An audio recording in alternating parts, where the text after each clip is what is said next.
Hello Anshan family, welcome to my dream world. Unexpected marriage का next part start करते हैं। सब हॉल में बैठे हुए थे और जान की ओर ही देख रहे थे। वो अपना सारा तो जैसे अपना सारा ध्यान जान की ओर केंद्रित करते हुए अपनी सांस तक लेना भूल गया। अपने दिल में एक ही जाप जप रहा था, प्लीज़ जान, बस हाँ कह दो, बस हाँ कह दो, गॉड प्लीज़ मेरी हेल्प करो, जान को मेरे लिए रहने दो। वो अपने मन में उलझा हुआ था। तभी जान हाँ कहता है। इतना ही कहना था, तभी वो आह भरते हुए खुशी से मुस्कुराता है। बच्चे भी कूदने लगते हैं। दोनों बूढ़े कपल को भी बहुत खुशी होती है। जान और ईबो की माँ तो एक दूसरे को गले लगाती है और खुशी साझा करती है। ईबो की माँ आगे कहती है, तो तय रहा, अब से 15 दिन बाद आप दोनों की शादी होगी। जान कहता है, क्या? जान की माँ कहती है, हाँ, अगर आप ज़्यादा देर नहीं करना चाहते तो हम कल या परसों में भी आपकी शादी कर सकते हैं। जान कहता है, माँ इतने जल्दी कैसे? बेटा जान, क्यों नहीं, 15 दिन बाद ठीक है ना? ईवो कहता है, माँ इतनी जल्दी अरेंजमेंट कैसे होगी? जान ईवो की माँ के साथ जानकी और ईवो की माँ साथ में कहती है, आप लोगों को टेंशन लेने की कोई ज़रूरत नहीं है, हमने पहले ही अरेंजमेंट किया है, तुम लोग बस शादी कर लो। ईवो और जान दोनों सदमे में अपने माता पिता को देखते हैं। जान अपने माँ को सवाल पूछता है कि माँ, आपको कैसे पता था कि मैं हाँ ही कहूँगा? अगर मैंने ना कहा होता तो? बेटा, मैं तुम्हारी माँ हूँ और तुम्हारे पास दूसरा कोई पर्याय ही नहीं था हाँ कहने के अलावा। और स्माइल करती है। जान भी कहता है, अच्छा, तो ये आप लोगों का प्लानिंग था और मैं इसमें फंस गया। जान की माँ कहती है, हाँ, तो क्या हुआ? ये तुम्हारे अच्छे के लिए ही तो है बेटा। जान कहता है, मुझे कुछ नहीं पता, और वो वहाँ से चला जाता है। जान अभी गुस्से में था। वो सीधा अपने कमरे में चला जाता है। ईवो जान के पीछे जाना चाहता था, लेकिन वो सोचता है कि उसे कुछ वक्त अकेले रहने की ज़रूरत है। जान अपने कमरे में आते हुए दरवाज़ा बंद कर देता है और बेड के ऊपर जाके बैठ जाता है और सोचने लगता है, मैं कितना मूर्ख हूँ। मैं इतने दिनों से बुद्धू बनाया जा रहा था। मुझे पता भी नहीं चला कि मेरे माँ और पिताजी ने ऐसा कुछ सोचा होगा। और वो अपने सिर पर हाथ रख दिन गुजरते हैं। 15 दिन ऐसे ही निकल जाते हैं। वो लोग कोरिया जा चुके थे। कोरिया जाने के बाद वहाँ की सब अरेंजमेंट हो चुकी थी। आज उनकी वेडिंग थी। जान और ईबो दोनों ही बेहद ही खूबसूरत लग रहे थे। वेडिंग हॉल के अंदर वो ज़्यादा लोग नहीं थे। उन्होंने ज़्यादा लोगों को नहीं बुलाया था, बस कुछ बिजनेस पार्टनर्स और कुछ फैमिली मेम्बर्स। इनके जान और उनके माता पिता तो ग्रैंड वेडिंग चाहते थे, लेकिन ईवो और जान दोनों ने मना कर दिया। वो कहते थे कि शादी सिंपल होनी चाहिए। इसकी वजह से एक सिंपल सी वेडिंग अरेंजमेंट की गई थी। आज जान के माता पिता तो बेहद ही खुश थे, लेकिन ईवो भी बहुत खुश था, लेकिन जान ज़्यादा खुश नहीं था, क्योंकि उसे टेंशन हो रही थी कि आगे क्या होगा। इसी टेंशन के मारे वो ना खुश हो पा रहा था, ना दुख, बीच में ही लटक रहा था। शादी की सारी रिचुअल्स पूरी की जाती है। दोनों कपल्स एक दूसरे को रिंग्स पहनाते हैं। और क्या, अब किसकी बारी थी? दोनों में से पहले किस कौन करेगा?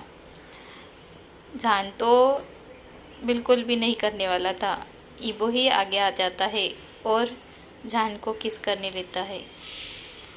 जान भी किस करता है, क्योंकि ये वेडिंग की एक रस्म थी। अब क्या, अब वेडिंग कंप्लीट हो चुकी थी। जान और उसके माता पिता बहुत खुश थे। बच्चे भी बहुत खुश थे कि उन्हें अपने डैडी से मिलने को मिला और उनकी वेडिंग भी देखने को मिली।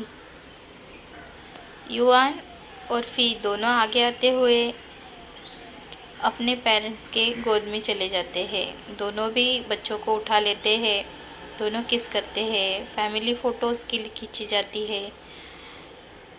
वेडिंग डे तो कंप्लीट हो जाता है। अब बारी थी वेडिंग नाइट की। अब आगे क्या होगा? जान को तो पसीना आ रहा था सोच सोच के कि आगे क्या होगा। वेडिंग कंप्लीट होने के बाद दोनों को बेडरूम में छोड़ा जाता है। जान बेडरूम में आते हुए देखता है कि बेहद ही खूबसूरत तरीके से बेडरूम को सजाया गया था। खुशबू वाली कैंडल्स जलाई गई थी, सब तरफ रेड रोजेस बिखरे हुए थे और बेहद ही खूबसूरत और हॉट तरीके से सजाया गया था। इतना ही नहीं, जान के लिए तो स्पेशल क्लॉथ भी रखे हुए थे।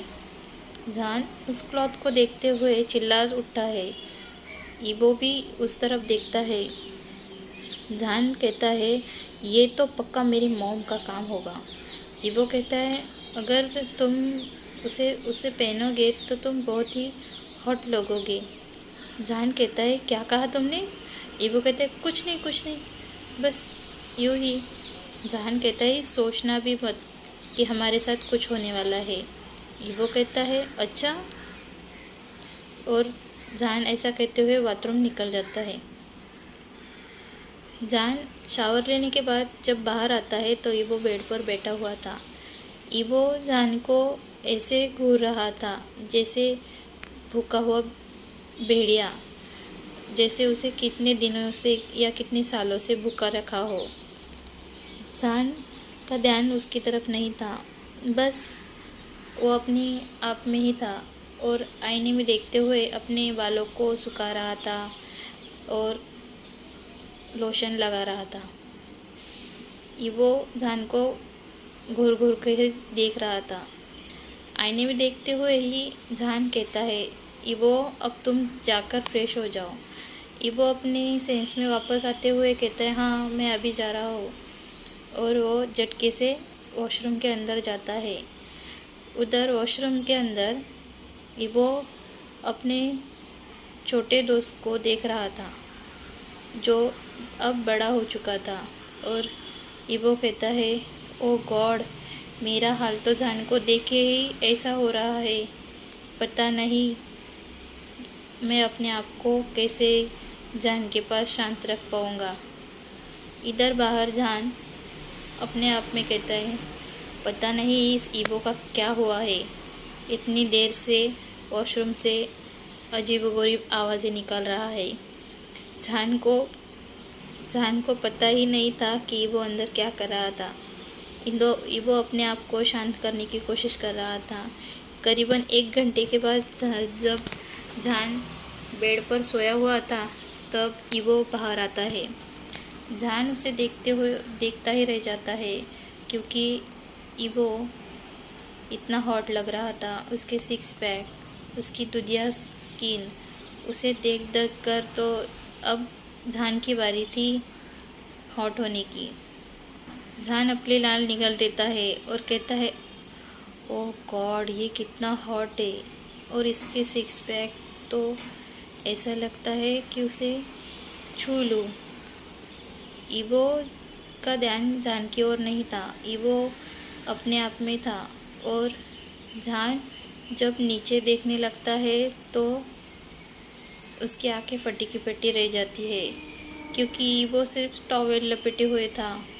जान ईबो को देखे हुए कहता है क्या तुम्हें किसी ने सिखाया नहीं कि वॉशरूम के बाहर आने के बाद कपड़े पहने जाते हैं या कपड़े पहनकर बाहर आना चाहिए? ईबो कहता है ये मेरा रूम है और मैं ऐसे ही हमेशा बाहर आता हूँ, ये मेरी गलती नहीं है। और हाँ, और तुम्हें किसने कहा कि मेरी तरफ ऐसे देखने के लिए? अगर तुम्हें नहीं देखना तो उधर मुँह करो ना।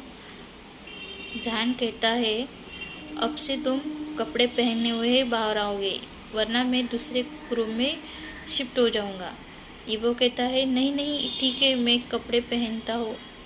और ऐसे कहते हुए लेकिन बीच में ही वो रुक जाता है और जान के उधर देखते हुए कहता है, जान जान क्या मैं तुम्हें कुछ पूछूं?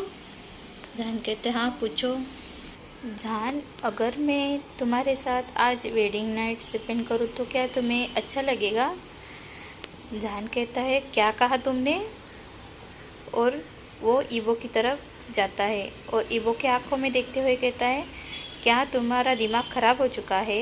हमने क्या शर्त रखी है कि हम सिर्फ नाटक करेंगे और तुम आज ही हमारी शादी की वेडिंग नाइट करने को तैयार हो? ईवो कहता है, नहीं नहीं वो तो मैं मजाक कर रहा था जान जान, कुछ नहीं। जान कहता है, ऐसा मजाक दोबारा मत करना। और ऐसा कह के वो जाने ही लगता है, तभी धड़ाम से एक आवाज़ आती है। जान उस तरफ देखने लगता है, वो और कोई नहीं ईवो था। ईवो जो ज़मीन पर गिरा था।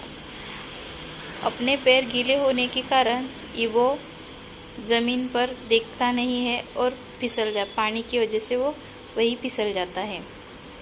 लेकिन बहुत बड़ा झटका, और जान अपनी बड़ी बड़ी आँखों से ईवो को देख रहा था और ईवो अपने बट को सहला रहा था। ईवो का ध्यान नहीं था कि उसने अपने कमर पर जो टॉवेल लपेटा हुआ था वो भी अब निकल चुका है, यानी कि ईवो की जो बॉडी ढकी हुई थी अब वो भी दिख रही थी। जान सदमे में ये तक भूल जाता है कि वो अपनी आँखें बंद कर सकता है या टर्न हो सकता है। बस ईवो को घूरते ही जा रहा था। जब ईवो का ध्यान जान के ऊपर जाता है तब वो एक डेविल से स्माइल करते हुए जान को टीजिंग टोन में कहता है, जान मेरी उठने में मदद तो करो। जान अपने सेंस में वापस आते हुए कहता है, बेशरम इंसान तुम। और ऐसा कहते हुए वो टर्न हो जाता है। जान को ऐसे शर्माते हुए देखकर ईवो को तो बहुत मज़ा आ रहा था और ईवो अपना टॉवेल अपनी कमर को फिर से लपेटते हुए जान के पास जाता है और जान को पीछे से टच करते हुए कहता है, जान माय बनी, क्या तुम्हें अच्छा लगा? जान कहता है, क्या अच्छा लगा? ईवो कहता है, क्या तुम चाहते हो कि मैं तुम्हारे अंदर? जान कहता है, बेशरम कह के हट जाओ यहाँ से और जाओ और कपड़े पहनो। ईवो कहता है, जान जान अब एक तकिया लेता है और ईवो के ऊपर मारने लगता है। ईवो भी दूसरा तकिया लेकर उसे मारने लगता है। दोनों ये तक भूल जाते हैं दोनों बच्चों की जैसे लड़ रहे थे और पूरे कमरे में बस तकियों के फर इधर उधर हवा में उड़ रहे थे। दोनों फाइटिंग करते करते लगभग भूल चुके थे, अब थक चुके थे। जान थक कर ईवो के ऊपर ही सो जाता है। ईवो भी वैसे ही जान के साथ सो जाता है। मिलते हैं नेक्स्ट पार्ट में। लाइक करें, सब्सक्राइब करें और कमेंट्स करें।